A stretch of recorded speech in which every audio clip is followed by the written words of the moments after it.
মহারাষ্ট্রে বিজেপির বিপর্যয়, ব্যর্থতার দায় মাথায় নিয়ে ইস্তফার সিদ্ধান্ত মহারাষ্ট্রের উপমুখ্যমন্ত্রী ফড়নবীশের।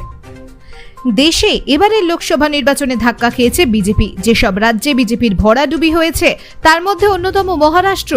দলের ফল ভালো না হওয়ায় এবার মহারাষ্ট্রের উপমুখ্যমন্ত্রীর পদ থেকে ইস্তফা দেওয়ার সিদ্ধান্ত নিলেন মহারাষ্ট্র বিজেপির তাবড় নেতা দেবেন্দ্র ফড়নবীশ। রাজ্যে বিজেপির হাল ফেরাতেই এই সিদ্ধান্ত বলে জানিয়েছেন ফড়নবীশ। দেশে এবার লোকসভা নির্বাচনে জোর ধাক্কা খেয়েছে বিজেপি।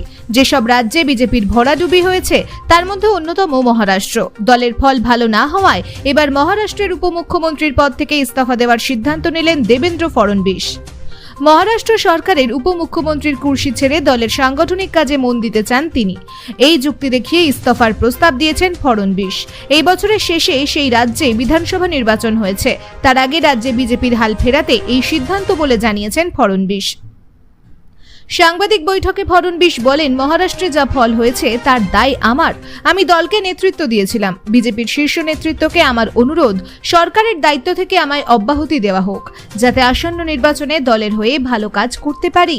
বুধবার সকালে মহারাষ্ট্রে দলের খারাপ ফল নিয়ে পর্যালোচনার বৈঠকে বসেছিল বিজেপি। ওই বৈঠকে ছিলেন ফড়নবীশ। সে রাজ্যে ৪৫টি আসন জেতার লক্ষ্যমাত্রা নিয়েছিল বিজেপি। মাত্র ৯টি আসনে জিতেছে পদ্ম শিবির। শিন্ডে শিবসেনা, অজিত পাওয়ারের এনসিপি মিলিয়ে এনডিএ পেয়েছে ১৭টি আসন। ২০১৯ সালে লোকসভা নির্বাচনে মহারাষ্ট্রে ২৩টি কেন্দ্রে জিতেছিল বিজেপি। অন্যদিকে মহারাষ্ট্রে বিরোধী জোট এবার পেয়েছে ৩০টি আসন। এবার লোকসভা নির্বাচনে কোনো দলই এককভাবে সংখ্যাগরিষ্ঠতা পায়নি। সরকার গড়তে শরিকি দলগুলোর উপর ভরসা করতেই হবে মোদি শাহদের।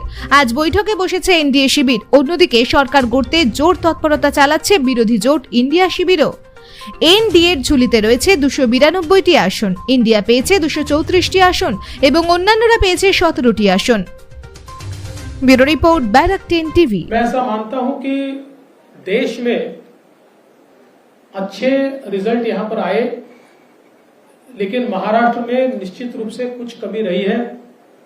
जिस प्रकार से 2014 में और 2019 में हम महाराष्ट्र को मोदी जी के पीछे खड़ा कर पाए,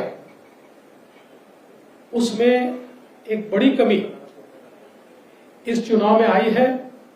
और भारतीय जनता पार्टी को जिस प्रकार की अपेक्षा थी उस प्रकार की सीटें इस चुनाव में नहीं मिल पाई।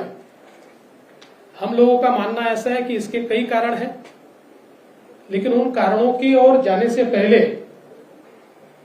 मैं ये स्पष्ट कर देना चाहता हूं कि ये नैरेटिव बिल्कुल गलत है कि महाराष्ट्र में लोगों ने महाविकास आघाड़ी को चुना है और भारतीय जनता पार्टी और महायुति को रिजेक्ट किया है।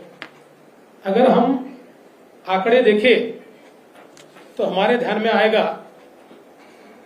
कि कुल मिलाकर महाराष्ट्र में जो महाविकास आघाड़ी थी उनको 43.91 वोट मिले हैं और एनडीए को 43.60%, 43.60%, यानी आधे प्रतिशत से भी हम पीछे, कम वोटों से हम लोग पीछे हैं।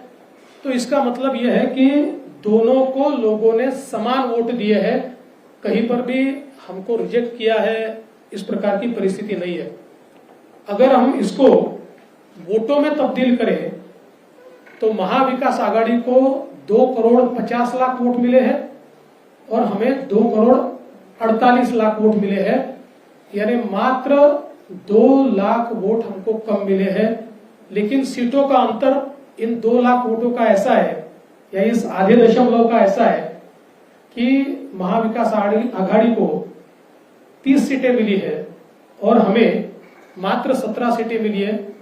भारतीय जनता पार्टी को और एनडीए को या महायुति को लोगों ने अच्छे वोट दिए हैं, लेकिन पॉलिटिकल अर्थमेटिक इस प्रकार का रहा कि हमारे खिलाफ के वोट ये बड़े पैमाने पर कंसोलिडेट हुए और इसका परिणाम मैं अगर बीजेपी का विचार करूं तो हमारी 8 सीटें ऐसी है कि जो 4% से भी कम वोटों से हारी है।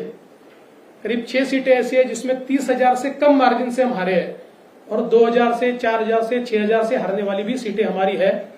तो मुझे ऐसा लगता है कि ये जो कंसोलिडेशन है इसको हम रोक नहीं पाए।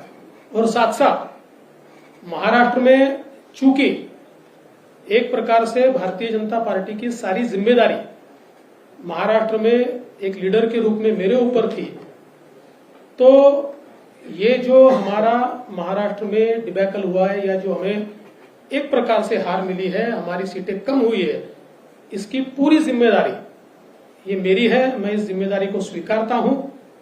कहां कमियां रही है उसको पूरा करने की कोशिश करूंगा। मैं भागने वाला आदमी तो हूं नहीं और जोरों से मैदान में उतरूंगा और हमारी पूरी पार्टी को साथ में लेकर हम लोग वापस नई स्ट्रैटेजी तैयार करेंगे और नई स्ट्रैटेजी तैयार करके हम लोग जनता के बीच जाएंगे। जनता का जो विश्वास है उस विश्वास को हम लोग संपादित करेंगे।